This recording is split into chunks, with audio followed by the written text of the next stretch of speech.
Good day, everyone, and to you, Miss Bagulbol. I am Jobelle Padua, and meet my company, Nomar Lomonsod. We are here to discuss our topic, truth values. But first, I will be the one to discuss the first topic, followed by Mr. Lomonsod. As you can see, there's a table of summary of truth values of compound statements using logical connectives. The conditional statement can be transformed to new conditional statements. In particular, there are three related conditional statements that occur so often that they are given special names. These are the converse, the contrapositive, and the inverse. The contrapositive always has the same truth value as the conditional, assigning P as the antecedent or hypothesis, and Q as the consequent or conclusion. The conditional and the implications or transformation of it as follows. First, conditional. Second, converse. Third, inverse. And fourth, contrapositive. When two compound propositions always have the same truth value, we call them equivalent. So that conditional statement and its contrapositive are equivalent. The converse and the inverse of a conditional statements are equivalent statements, but neither is equivalent to the original conditional statement. An important thing to remember is that one of the most common logical errors is to assume that the converse or the inverse of a conditional statement is equivalent to this conditional statement. A deductive argument is one that, if valid, has a conclusion that is entailed by its premises, meaning the truth of a conclusion is a logical consequence of the premises. If the premises are true, then the conclusion must be true. A logical argument has three stages. First, the premises, two, inference, and third, conclusion. The premises, the claims that are given in support of an argument, the building blocks of a logical argument. A premise is a propositional statement which is either true or false.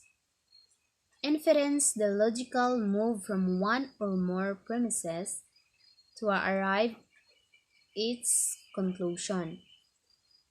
All inference must abide by a rule of inference for an argument to be valid.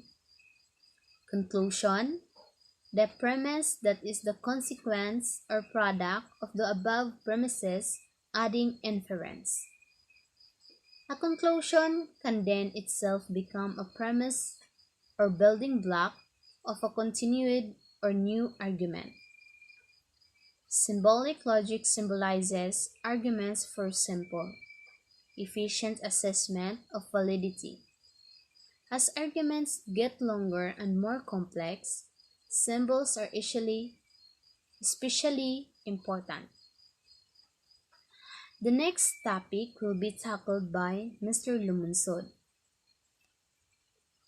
Thank you, Ms. Jobelle Padua. And now it's my turn to report our topic. The second topic is all about the writing an argument and symbolic form, or write argument and symbolic form on argument. So, the given proposition is that if I have a college degree or symbolic P, I am lazy. If I have a college degree, then I am not lazy. I don't have a college degree, therefore I am not lazy. This is symbolic form. If I have a college degree, then I am not lazy. I don't have a college degree, therefore I am not lazy. The hypothesis is there, and the conclusion is Q. So We see there clearly the argument and symbolic form, and this is the symbolic form. In this table, we see clearly the difference of letters. To test if the argument is valid, we think the argument in symbolic form and construct the truth table. If the last column of the truth table result in all truths, then the argument is valid. So, ngayon nga, so, tanan daw kung true ko ang pinakalas nga letter, so ang argument ay R, ang table, ang argument is valid. So, dili man siya tanan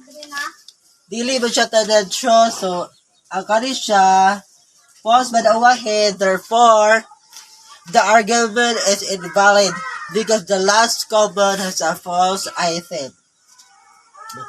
This is the illustrative example. It will be sunny or cloudy today, or it is not sunny. So, it is the same Japanese siya because pareha Japanese siya gini pareha Japanese sila dari if pareha Japan kung true sila tada true man ang padere, so therefore it is the valid argument because the last proportional variable is t or true. And so, next is step and reason. So we see the reason and step. Step number 1, the reason is premise, and step number 2 is implication using 1. Step number 3, premise, or step number 4, modus tollens, or using number 2 and 3. Step number 6 is premise.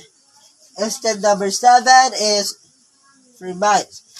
And then number 7 is modus tollens using 7 and 8. So, then the premise has become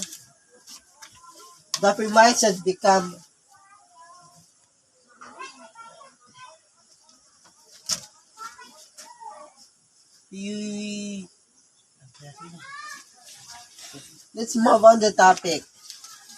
This is the rules of interference. Sorry ma'am, I don't know how to read this letter, but the additional is this is the symbolic form. The implication, this is symbolic form. The conjunction, this is symbolic form. The construction, the lemma, this is symbolic form. The modus ponens, this is symbolic form. Modus tollens, hypothetical, telegant, disjunction, syllogism, and destructive dilemma. So, note, a truth table could be the proof of the conclusion. This is to show that each of the 4 hypotheses are true. The conclusion is also true. However, since there are 5 proportional variables, P, Q, R, S, and T, the truth values will have the 25 rows and 32 rows. When the variable is in a proportional function are assigned values, resulting statement becomes a proportion with a certain truth values. However, this is another important way called quantification. Quantification means the proposition of proportional function. It expresses the role all, some, minis, none, and few are used in quantification. That's all my report, and I hope you have a little understanding. And sorry for my report is not a perfect. So, and now I will pass the topic to Miss Padua to end this topic. Thank you. Constructing an argument to show that the premises lead to the desired conclusion. The step and reason. Number 1. Premise, and second, simplification using 1. Third, premise, and fourth, modus tollens using 2 and 3. Fifth, premise. 6, S modus ponens using 4 and 5th. 7 is to T, premise. 8, T modus ponens using 6 and 7. Note, A truth table could be used in the proof of the conclusion. That is to show that each of the 4 hypotheses are true. The conclusion is also true. However, since there are 5 propositional variables, P, Q, R, S, and T, the truth table would have 2/5 rows and or 32 rows. When the variables in a propositional function are assigned values, the resulting statement becomes a proposition with a certain truth value. However, there is another important way, called quantification, to create a proposition from a propositional function. It expresses the words all, some, many, none, and few are used in a quantification. A quantifier is a construct that specifies the quantity of specimens in the domain of discourse that satisfy a formula. So that's all, everyone, and thank you for listening. By the way, I am Jobelle Padua, Bachelor of Public Administration Second Year, and this is Nomar Lomonsod.